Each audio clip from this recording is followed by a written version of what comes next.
Kannur Anjarakandy medical കോളേജിൽ വിദ്യാർത്ഥി ആത്മഹത്യ ചെയ്ത സംഭവത്തിൽ പ്രതിഷേധം കടുക്കുകയാണ്. പോലീസ് അന്വേഷണത്തിൽ വിശ്വാസമില്ലെന്നും തങ്ങൾക്ക് നീതി വേണമെന്നുമാണ് നിതിൻ്റെ കുടുംബത്തിൻ്റെ ആവശ്യം. മുഖ്യമന്ത്രിയെ കാണണമെന്ന ആവശ്യവും അവർ മുന്നോട്ട് വയ്ക്കുന്നുണ്ട്. കൂടുതൽ വിവരങ്ങളുമായി എബി ജോൺ തോമസ് ചേരുന്നുണ്ട്. എബി, കഴിഞ്ഞ ദിവസം തന്നെ കുടുംബം ആവർത്തിക്കുന്നുണ്ടായിരുന്നു അവർക്ക് നീതി ലഭിക്കുന്നില്ല, പോലീസ് അന്വേഷണത്തിൽ ഒരു വിശ്വാസവുമില്ല എന്ന്. അവർ ഇത്തരത്തിൽ ആവർത്തിക്കാൻ കാരണം എന്താണ്? മുഖ്യമന്ത്രിയെ അവർ കാണാൻ ഒരുങ്ങുകയാണോ? തീർച്ചയായും ഈ സംഭവം നടന്നത് അത് ഈ കോളേജുമായി ബന്ധപ്പെട്ട ഇത്തരത്തിലൊരു സംഭവം ആദ്യത്തേതല്ല എന്നുള്ളതാണ്. അതായത് ജാതി അധിക്ഷേപം പോലുള്ള കാര്യങ്ങൾ ആദ്യത്തേതല്ല എന്നുള്ളതാണ്. ഇത്തരത്തിൽ ഈ ആരോപണ വിധേയനായിട്ടുള്ള ഈ അധ്യാപകനെതിരെ ഇതിനു മുമ്പും സമാനമായ രീതിയിൽ നിരവധിയായിട്ടുള്ള പരാതികൾ ഉണ്ടായിട്ടുണ്ട്. അവിടെയുള്ള അധ്യാപകരും വിദ്യാർത്ഥികളും ഒക്കെ തന്നെ യൂണിവേഴ്സിറ്റിക്ക് ഉൾപ്പെടെ പരാതി നൽകുന്ന സാഹചര്യങ്ങൾ ഉണ്ടായിട്ടുണ്ട് എന്നുള്ളതാണ് നമുക്ക് ലഭ്യമാകുന്ന വിവരം. അപ്പോൾ ഈ അധ്യാപകൻ നടപടി ഉൾപ്പെടെ നേരിട്ടിട്ടുള്ള വ്യക്തി കൂടിയാണ്. അങ്ങനെ നിരവധിയായിട്ടുള്ള ഇത്തരത്തിലുള്ള ആരോപണങ്ങൾ അല്ലെങ്കിൽ സംഭവങ്ങൾ അവിടെ ആവർത്തിക്കപ്പെട്ടിട്ടുണ്ട്. പക്ഷെ ഒരു തരത്തിലുള്ള നടപടികളും ഇയാൾക്കെതിരെ ഉണ്ടായിട്ടില്ല. അല്ലെങ്കിൽ ഈ ജോലിയിൽ നിന്ന് മാറ്റി നിർത്തുന്ന പോലുള്ള ശക്തമായിട്ടുള്ള ഒരു നിയമ നടപടിയും നേരിടേണ്ടി വന്നിട്ടില്ല ഈ അധ്യാപകന് എന്നുള്ളതാണ് അതിൽ പ്രധാനമായും ചൂണ്ടിക്കാണിക്കുന്ന ഒരു കാര്യം. ഒപ്പം തന്നെ കുടുംബം പറയുന്ന മറ്റൊരു പ്രധാനപ്പെട്ട കാര്യം എന്ന് പറയുന്നത് ഈ ശരീരത്തിൽ പോലും, അതായത് അച്ഛൻ്റെ പ്രതികരണത്തിൽ തന്നെ നമുക്ക് മനസ്സിലാകുന്നത് ഈ മൊബൈൽ മോർച്ചറിയുടെ അടപ്പ് മാറ്റിയതിനു ശേഷം ഞാൻ എൻ്റെ മകൻ്റെ ശരീരം പരിശോധിച്ചിരുന്നു. ആ ഘട്ടത്തിൽ അവൻ ഒരു പല്ലിന് പോലും ഒരു പോറൽ പോലും പറ്റിയിട്ട് ഒരു പല്ല് പോലും പൊട്ടിയിട്ട് പോലുമില്ല. പിന്നെ എങ്ങനെയാണ് അവൻ ആ മുകളിൽ നിന്ന് വീണ് മരിച്ചതാണെന്ന് പറയാൻ കഴിയുക? ഇത് കൊലപാതകമാണ് എന്നുള്ളതായിരുന്നു അദ്ദേഹത്തിൻ്റെ പ്രതികരണത്തിൽ ഉണ്ടായിരുന്നത്. എന്തായാലും ഈ സംഭവവുമായി ബന്ധപ്പെട്ട് ഒരു കോളേജിൽ അല്ലെങ്കിൽ ആ സ്ഥാപനത്തിൽ നിന്നും ഈ സംഭവത്തെ തുടർന്ന് അല്ലെങ്കിൽ ഈ കുട്ടി മരിച്ച് ആ വീട്ടിലേക്ക് ഈ മരണ സംസ്കാര ചടങ്ങിൽ പങ്കെടുക്കുന്നതിന് വേണ്ടി ഒരാൾ പോലും എത്തിയിരുന്നില്ല എന്നതും വളരെ സംശയത്തോടു കൂടി തന്നെ കാണേണ്ട കാര്യമാണ്. അതൊക്കെ തന്നെയാണ് ഇവരെ ഈ കുടുംബത്തെ ഈ ഒരു നിലയിൽ അല്ലെങ്കിൽ അവരുടെ ആ നിലപാടിലേക്ക് എത്തിക്കുന്നത് എന്നുള്ളതാണ്. എന്തായാലും ഇന്നലെ നിരവധിയായിട്ടുള്ള രാഷ്ട്രീയ നേതാക്കളൊക്കെ തന്നെ എത്തിയിരുന്നു. മന്ത്രി വി ശിവൻകുട്ടി ഇന്നലെ രാത്രിയോട് കൂടിയാണ് അവിടെ ആ വീട്ടിൽ സന്ദർശനം നടത്തിയത്. ആ ഘട്ടത്തിൽ അദ്ദേഹം മുഖ്യമന്ത്രിയുമായി കൂടിക്കാഴ്ചയ്ക്കുള്ള ഒരു അവസരം ഒരുക്കാമെന്നുള്ള കാര്യവും പറഞ്ഞിട്ടുണ്ട്. മുഖ്യമന്ത്രി തിരുവനന്തപുരത്തേക്ക് വരുന്ന സമയം നോക്കി കൃത്യമായും ആ കുടുംബത്തിന് അവരുടെ ആശങ്കകൾ അറിയിക്കുന്നതിന് വേണ്ടിയിട്ടുള്ള അവസരം ഒരുക്കി കൊടുക്കുമെന്നുള്ളതാണ് കഴിഞ്ഞ ദിവസം ശിവൻകുട്ടിയും വ്യക്തമാക്കിയത്. ഇന്നും ചില നേതാക്കളൊക്കെ തന്നെയും അവിടേക്ക് എത്തുന്ന സാഹചര്യമുണ്ട്. എന്തായാലും ഇതുമായി ബന്ധപ്പെട്ട് ശക്തമായിട്ടുള്ള ഒരു വികാരം ഈ കോളേജിനെതിരെ ഈ സംവിധാനങ്ങൾക്കെതിരെയൊക്കെ തന്നെ ഉയർന്നു വരുന്നുണ്ട്. ഏറ്റവും ലജ്ജാകരമായത് ഇന്നലെ പ്രതിപക്ഷ നേതാവ് പറഞ്ഞു വെച്ചതുപോലെ തന്നെ കേരളം ലജ്ജിച്ച് തലതാഴ്ത്തേണ്ട ഒരു സാഹചര്യം തന്നെയാണ് എന്നുള്ളതാണ്. കാരണം ഉന്നത വിദ്യാഭ്യാസ മേഖലയിൽ പോലും ഇത്തരത്തിൽ ഈ ജാതി വെറിയും തുടങ്ങിയിട്ടുള്ള കാര്യങ്ങളും അത്തരത്തിലുള്ള അധിക്ഷേപങ്ങളും ഒക്കെ നിലനിൽക്കുന്നത് ഒരു തരത്തിലും അംഗീകരിക്കാൻ കഴിയുന്ന ഒരു കാര്യമല്ല.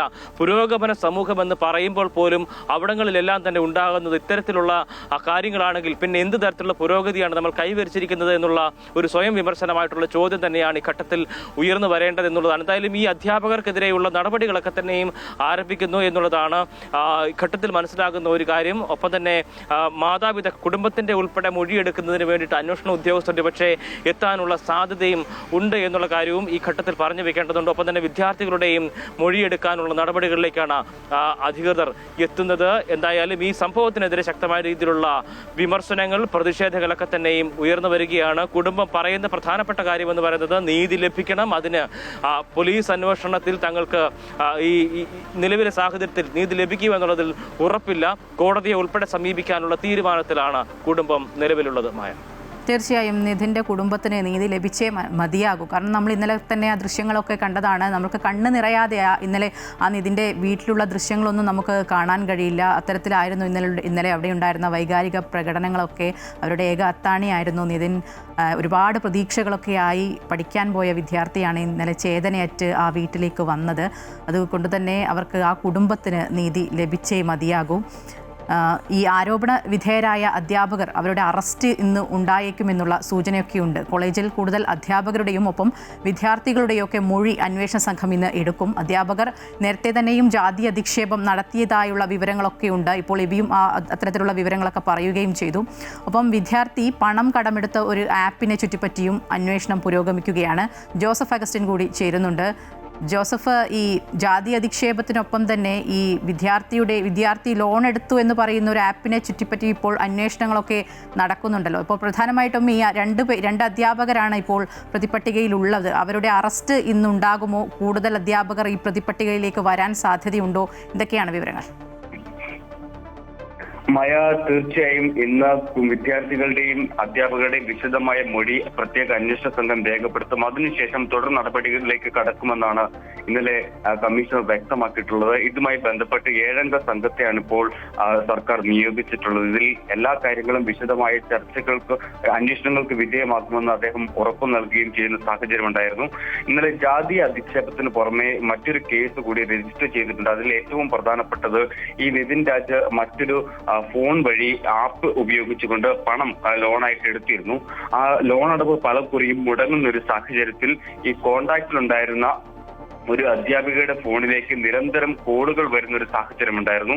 ഈ കോളുകൾ വന്ന സമയത്ത് ഈ അധ്യാപിക ഇത്തരത്തിൽ പൊതുമധ്യത്തിൽ വിളിച്ച് അപമാനിക്കുകയും അത്തരത്തിലുള്ള സംസാരങ്ങളൊക്കെ ഉണ്ടായി എന്നാണ് ഇതിൽ നിന്ന് മനസ്സിലാക്കാൻ സാധിക്കുന്നത്. എന്തായാലും അധ്യാപികയുടെ പരാതിയിൽ ഇതിനോടകം തന്നെ പോലീസ് കേസ് രജിസ്റ്റർ ചെയ്യുന്ന ഒരു സാഹചര്യമുണ്ട്. അങ്ങനെ മാത്രവുമല്ല, ഈ ഫോൺ ആപ്പിൽ നിരവധി തവണ അദ്ദേഹത്തിന് ഈ 10-ാം തീയതി, അതായത് ഈ മരിക്കുന്നത് 10-ാം തീയതിയാണ്, ഈ 10-ാം തീയതി നിരവധി തവണ ഇത്തരത്തിൽ ഫോൺ കോൾ ലഭിച്ചിട്ടുണ്ടെന്നും ഇത് ആത്മഹത്യക്ക് മറ്റൊരു കാരണമാകാം എന്നൊരു ക്ലോസ് കൂടി പോലീസിന്റെ ഭാഗത്തുനിന്നുണ്ടാകുകയാണ്. എന്തായാലും ഈ ജാതി അധിക്ഷേപം നേരിട്ടു എന്ന കാര്യത്തിൽ ഒരു തർക്കവുമില്ല. അത് പരസ്യമായി നേരിട്ടതാണ്. അതിന് വിദ്യാർത്ഥികൾ അടക്കമുള്ള ആളുകൾ ദൃക്സാക്ഷികളുമാണ്. അതിന് പുറമെയാണ് ഇത്തരത്തിൽ ലോൺ ആപ്പ് വഴി ഉള്ള ഇത്തരത്തിൽ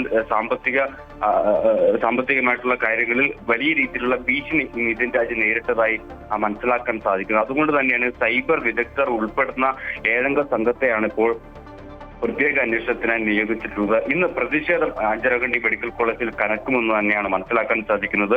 SFIയുടെയും DYFIയുടെയും യുവമോർച്ചയുടെയും യൂത്ത് കോൺഗ്രസിന്റെയും ABVPയുടെ ഒക്കെ നേതൃത്വത്തിൽ വലിയ രീതിയിലുള്ള പ്രതിഷേധ പ്രകടനങ്ങൾ അല്പസമയത്തിനുള്ളിൽ കണ്ണൂർ അഞ്ചരക്കണ്ടി മെഡിക്കൽ കോളേജിലേക്ക് ഉണ്ടാകുമെന്ന കാര്യത്തിൽ ഒരു തർക്കവുമില്ല.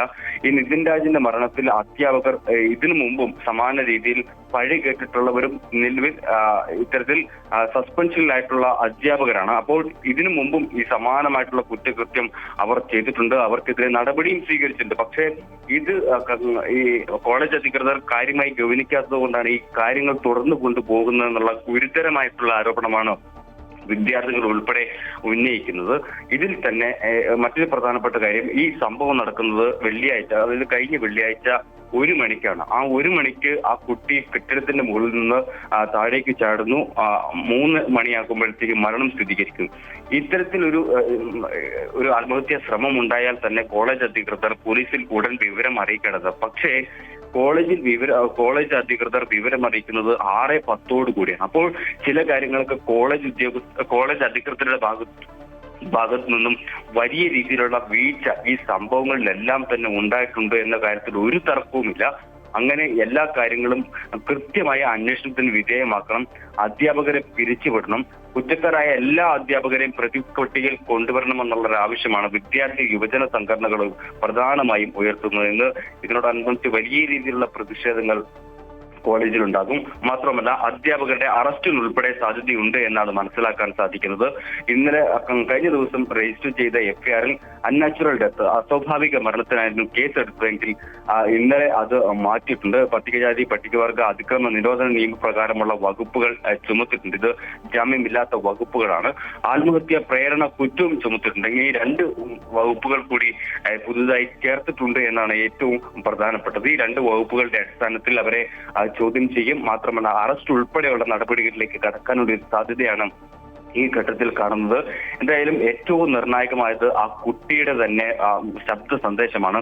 താൻ കടുത്ത ജാതീയ വിവേചനത്തിന് വിധേയമായെന്നും അത്തരത്തിലുള്ള ശബ്ദ സന്ദേശം ആ കുട്ടിയുടെ തന്നെ പുറത്തു വന്നിട്ടുണ്ട്. അതിൽ കൂടുതൽ തെളിവുകൾ പോലീസിന് ഇപ്പോൾ ശേഖരിച്ചെടുക്കേണ്ടതുണ്ട്. എന്തായാലും പല രീതിയിലുള്ള അന്വേഷണമാണ് നടക്കുന്നത്. അതിൽ ഏറ്റവും പ്രധാനപ്പെട്ടത് ഈ കുട്ടി ജാതി വിവേചനത്തിന് ഇരയായിട്ടുണ്ടോ, മറ്റ് ഈ ഫോൺ ആപ്പ് വഴി പണം സ്വീകരിച്ച് ഫോൺ ആപ്പ് വഴിയുള്ള പണത്തിൽ ആരെങ്കിലും ഭീഷണിപ്പെടുത്തിയിട്ടുണ്ടോ, മറ്റെന്തെങ്കിലും സംഭവങ്ങൾ ഇതുമായി ബന്ധപ്പെട്ടുണ്ടോ എന്നുള്ള കാര്യങ്ങളെല്ലാം തന്നെ വിശദമായ പരിശോധനയ്ക്ക് വിധേയമാക്കുകയാണ് പോലീസ്. എന്തായാലും വരും മണിക്കൂറുകളിൽ ഈ അധ്യാപകനെതിരെ കർശനമായിട്ടുള്ള നടപടി ഉണ്ടാവാനുള്ള ഒരു സാധ്യതയാണ് കാണുന്നത്.